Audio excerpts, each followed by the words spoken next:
I'm a teacher from Afghanistan. When you hear the name of Afghanistan, my country, I know certain images comes to your mind. And those images are not very positive. For decades now, whenever you are switching on your TV or computer, you're overwhelmed by the tragic news coming from my country. And the stories are systematically negative. War, violence against women, no hope. Violence and suffering has indeed been part of the reality and daily life of all Afghan populations' experience. But today, I come here to share with you a different story. A story of commitment, a story of personal engagement, a story of achievement, and a story of change. This is my story. And this shall be the story of thousands of Afghan men and women, because deep down, we have the same hope, dreams, and expectation like any other people on this planet, a better future for our children and our country. My family is originally coming from a remote and rural central part of Afghanistan. My father was a very humble and modest man. He was a shepherd. Shortly before I was born, he made a decision which was brave and visionary.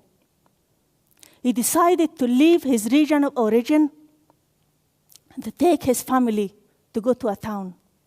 He wanted us, his 9 children, 5 boys and 4 girls, to go to school. My father was deeply convinced that only this would allow us to extract ourselves from poverty, exclusion, and humiliation. Today, I'm so grateful to my father. Every single day passes, I pay tribute to my father for his vision, and to my mother for her strength to keep the family united and determined in spite of so many difficulties. My father was so convinced that only school would give us a future. When I finished my university, I became a teacher, but only for a few years, because in 1992, the war has started in Kabul. So I couldn't continue anymore my job as a teacher, and I looked for another job. And I joined and found another job. I started to work with the International Committee of the Red Cross in Afghanistan, and later in Bosnia and Herzegovina. While I have learned a lot from those experiences, but deep down, I knew that my destiny is to contribute to a change in my own country. And also, for so many years, I was dreaming, and I was so determined to take and lead the vision of my father a step further by building schools and enabling thousands of boys and girls to go to school and study in a dignified condition. In 2007, I returned to the village of my father. My father had to leave his village because there was no school, and I wanted to build one. This was my way of thanking him. This was my way of honoring him for the choice that he made for me to change my life forever. And this region is a very remote, mountainous, with 3,000-meter altitude. It's not easy to have access because there is no road. And to find a company to construct a school in such a region is a big challenge. Most of the company, they were very reluctant. And I finally found one, and I talked to them. And I told them about my vision, my commitment, and my plan.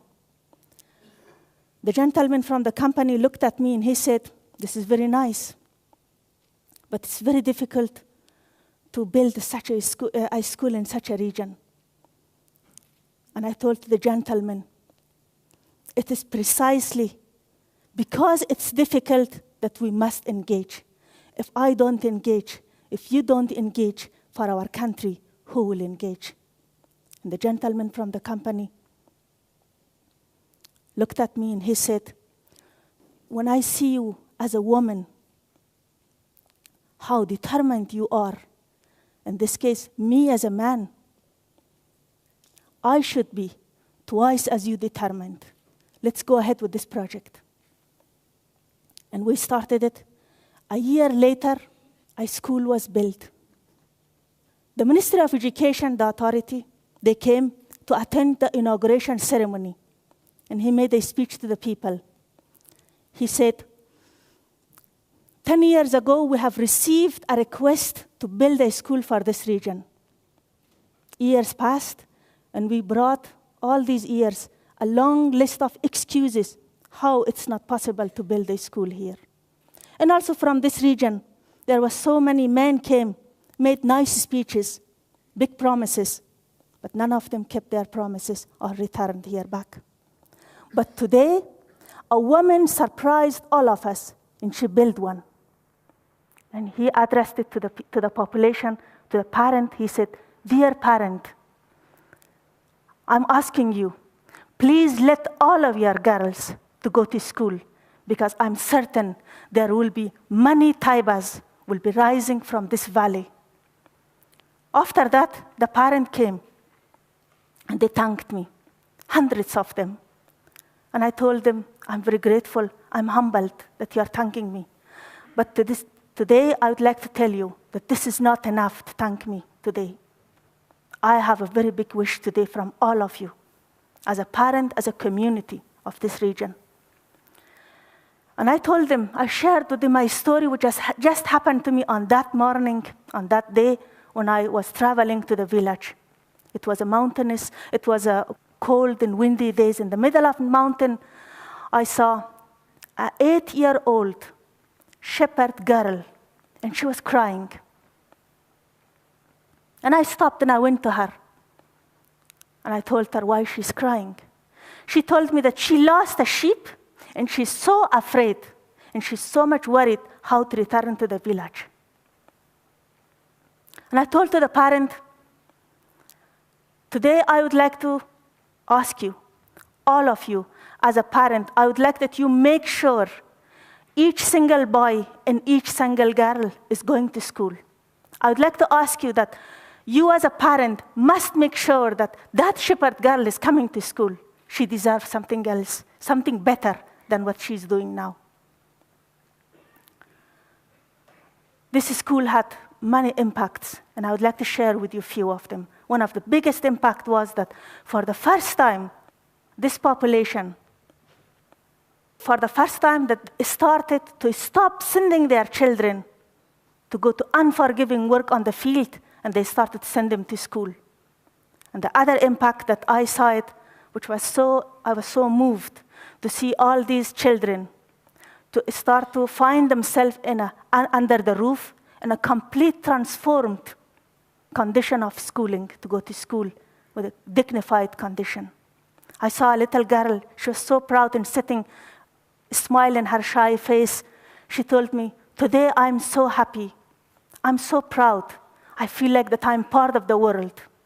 And I looked at this girl and I said to myself, look at this girl, she's poor, she's modest, but she has ambitious dreams.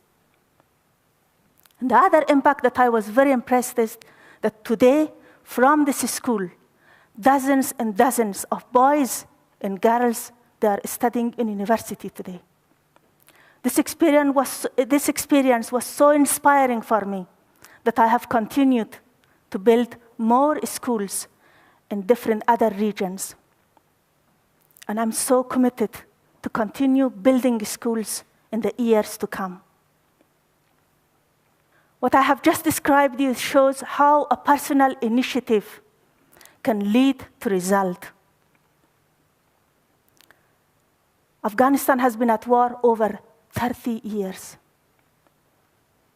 These years of war, in addition to the poverty, has dispossessed us from the capacity to tell our story.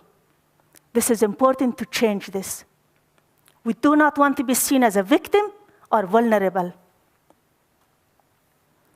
we must and will find our own path and assume our responsibility. That's why education is so important. Only education would allow us to overcome poverty and exclusion. And it will give us the strength to build a strong identity and the ability to speak for ourselves and formulate and shape our own vision for the future of our country. My own contribution, in addition to my projects, I would like to show that we women are able to lead ambitious projects and that we are playing an important role in our society and in our country. On the other hand, I would like to give a different image of Afghanistan to the world, a country where many men and women are ready to take responsibility for a better future. Thank you very much.